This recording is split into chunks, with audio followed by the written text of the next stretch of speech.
Merhaba arkadaşlar. Bugün Hande Erçel'in Türk endüstrisinin ötesine nasıl geçtiğini ve bunun kariyer açısından ne anlama geldiğini konuşacağız. Sen Çal Kapımı dizisinin başarısından sonra onun popülerliği küresel bir boyuta ulaştı. Bu durum yeni fırsatlar doğurdu.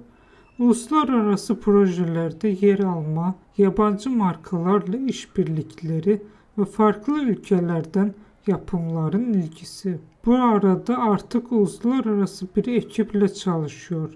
Bu önemli bir değişimdir. Çünkü çalışma formatı, beklentiler ve hedef kitle tamamen farklıdır. Ayrıca giderek daha fazla uluslararası etkinlikte yer alması, Türkiye dışında görünürlüğü de artmaktadır.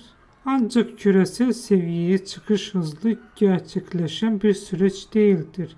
Bu zamanla genişleyen bir izleyici kitlesi, yeni çalışma koşullarına uyum sağlama ve farklı ülkelerden oyuncularla rekabet etmeyi gerektirir.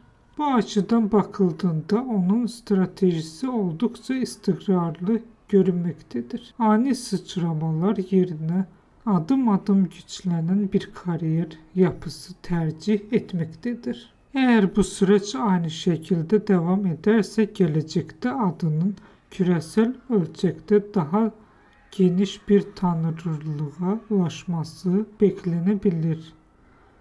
Bizi izlediğiniz için teşekkür ederim. Yeni videomda görüşmek üzere. Hoşça kalın.